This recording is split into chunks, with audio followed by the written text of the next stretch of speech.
ஏன் இந்த ஆட்சியை அகற்ற வேண்டும் என்று எத்தனையோ ஆயிரக்கணக்கான காரணங்கள் இருக்கு. தமிழ்நாடு அரசு, குறிப்பாக முதலமைச்சர் அவர்கள் தினம் தினம் பொய்யை சொல்லி கொண்டிருக்கின்றார்கள். ஒரு பொய்யை சொன்னார், நாங்கள் 98.5 விழுக்காடு வாக்குறுதிகளை நிறைவேற்றி விட்டோம் என்று தொடர்ந்து பொய்யை சொன்னார். அதன் பிறகு நான் விடியல் எங்கேன்னு ஒரு புத்தகத்தை போட்டேன். இந்த புத்தகத்தில் திமுக எத்தனை வாக்குறுதிகள் தேர்தலுக்கு முன்பு கொடுத்தது, அதில் எத்தனை வாக்குறுதிகள் நிறைவேற்றி இருக்கின்றார்கள் என்றெல்லாம் தெளிவாக புத்தகம் போட்டு ஒவ்வொரு வரியிலும் வாக்குறுதி எண் 258, வாக்குறுதி எண் 389 அப்படிலாம் சொல்லி எல்லாம் ஒன்றும் போட்டு இதில் மொத்தமாக 505 வாக்குறுதிகளை கொடுத்தார்கள் திமுக ஆட்சி வருவதற்கு முன்பு. அதில் வெறும் 66 தான் நிறைவேற்றியிருக்கின்றார்கள். அது விழுக்காடுன்னு பார்த்தா வெறும் 13 விழுக்காடு, 13%. 505 வெறும் 66 முழுமையா நிறைவேற்றிருக்கின்றார்கள், 13 விழுக்காடு. ஆனால் முதலமைச்சர் எவ்வளவு சொன்னார் தெரியுமா? ஒரு நாளைக்கு 99% நாங்க முடிச்சிட்டோம். இன்னொரு நாள் 98.5. நீங்க நம்பணும்ல, 8.5 சொன்னா நீங்க நம்பிடுவீங்க. இன்னொரு நாள் 92, இன்னொரு நாள் 88, இப்படிலாம் சொல்லிட்டு இருந்தார். அப்புறம் நான் புத்தகம் போட்டோன்னே அதெல்லாம் கப்பு சிப்புன்னு ஆயிட்டானுங்க. ஒன்றும் பேச முடியாது.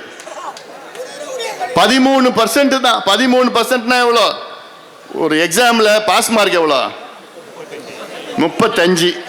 ஆனால் திமுக எத்தனை மார்க் வாங்கியிருக்கு? 13 மார்க் வாங்கி ஃபெயிலான ஒரு கட்சி திமுக. 13 மார்க் தான் வாங்கியிருக்குது, ஃபெயில் ஆயிடுச்சு. ஃபெயிலான கட்சி மறுபடியும் ஆட்சிக்கு வரலாமா? ஆட்சிக்கு வர விடுவீங்களா? போதும். அவர்கள் ஆட்சி செய்வதற்கு லாய்க்கியற்றவர்கள், தகுதியற்றவர்கள், திறமையற்றவர்கள், நேர்மையற்றவர்கள், எதுவுமே தெரியாதியா. கொள்ளடிக்கிறத தவிர வேறு எதுவும் தெரியாத திமுக. என்னன்னு தெரியல அவங்களுக்கு. சமீபத்தில் மத்திய அரசு ஒரு ரிசர்வ் பேங்க் ஆஃப் இந்தியா ஒரு கணக்கை வெளியிட்டு இருக்கிறது. அந்த கணக்கின்படி தமிழ்நாடு அரசு, அதாவது திமுக அரசு, இவங்க ஆட்சிக்கு 5 ஆண்டுகள். இந்த 5 ஆண்டுகளில் 4 ஆண்டு காலத்தில் கிட்டத்தட்ட 3,86,000 கோடிக்கு கடன் வாங்கினாங்க. 4 வருஷத்தில் 3,86,000 கோடி கடன் வாங்கினாங்க. பொதுவாக கடன் எதுக்கு நம்ம வாங்குவோம்னா கட்டுமானத்துக்கு வாங்குவோம், மூலதன செலவு, அதாவது கேபிட்டல் எக்ஸ்பெண்டிச்சர்னு சொல்லுவாங்க. ஒரு கட்டமைப்பை உருவாக்குவதற்காக, இன்ஃப்ராஸ்ட்ரக்சர் பில்டிங்காக கடன் வாங்குவோம். ஆனால் அப்படி கடனை வாங்கி திமுக அந்த 3,86,000 கோடியில் எவ்வளோ மூலதன செலவு செஞ்சிருக்கிறாங்க தெரியுமா? 1,66,000 கோடி தான். அதாவது 3ல் 1 பங்கு மட்டும்தான் மூலதன செலவு, கேபிட்டல் எக்ஸ்பெண்டிச்சர் பண்ணியிருக்கிறாங்க. கிட்டத்தட்ட 2,20,000 கோடி என்ன பண்ணாங்கன்னு யாருக்கும் தெரியல. அதாவது இன்னும் உங்களுக்கு புரியுற மாதிரி நான் சொல்றேன். இப்போ மூலதன செலவுனா கேபிட்டல் எக்ஸ்பெண்டிச்சர்னா, கேபிட்டல்னா இன்ஃப்ராஸ்ட்ரக்சர் பில்டிங், கட்டமைப்புகள், ஒரு பிரிட்ஜு, ஒரு போர்ட்டு, அப்படிலாம் சேர்ந்தா அது ஒரு ஸ்கூல் பில்டிங், ஒரு காலேஜ் கட்டுறதெல்லாம் அதுதான் மூலதன செலவு. அதில் இன்னும் நிறையா வளர்ச்சி அடையும்.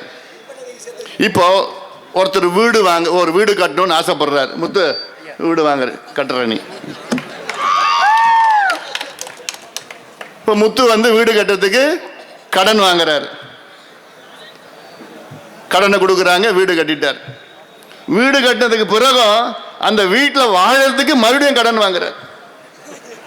தினம் சாப்பாட்டுக்கு கடன், கரண்ட் பில்லு கட்டுறதுக்கு கடன், தண்ணி பில்லு கட்டுறதுக்கு கடன், மளிகை சாமான் வாங்கிறதுக்கு கடன். அப்படி வாங்கினா வாழ முடியுமா? நீ வீடு கட்டுறதுக்கு நீ கடன் வாங்கு, உன்னுடைய அன்றாட செலவுக்கு எப்படி நீ கடன் வாங்கலாம்? ஆனால் தமிழ்நாடு அரசு இதுதான் செஞ்சுட்டு இருக்கிறாங்க. சம்பளம் கொடுக்கறதுக்கு கடன் வாங்கி தான் அரசு ஊழியர்களுக்கு சம்பளம் கொடுக்கலாம். வட்டி கட்டுறதுக்கு கடனை வாங்கி தான் வட்டி கட்டலாம். பார்த்துருக்கீங்களா எங்கேயாவது? கடனை வாங்கி அதுக்கு வட்டி கட்டுறதுக்கு, அந்த வட்டி கட்டுறதுக்கு கடனை வாங்கி மறுபடியும் வட்டி கட்டுறோம். இது ஒரு நிர்வாகம் ஐயா. இவங்களுக்கெல்லாம் திறமை இருக்கா ஐயா? அவங்களுக்கெல்லாம்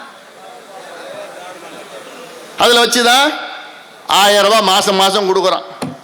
இதில் கடனை வாங்கி மாதம் மாதம் 1000 ரூபாய் கொடுக்குறாங்க பாரு. அந்த கடனை வாங்கி தான் பொங்கலுக்கு 3000 ரூபாய் கொடுக்க போகிறான்லாம். டோக்கன் கொடுத்துட்டாங்களா? அது நேரடியாக டாஸ்மார்க் டோக்கனை கொடுத்துட்டு போயிடலாம். இந்த 3000 ரூபாய் எப்படியாவது அங்கே தான் போய் சேரப்போகுது.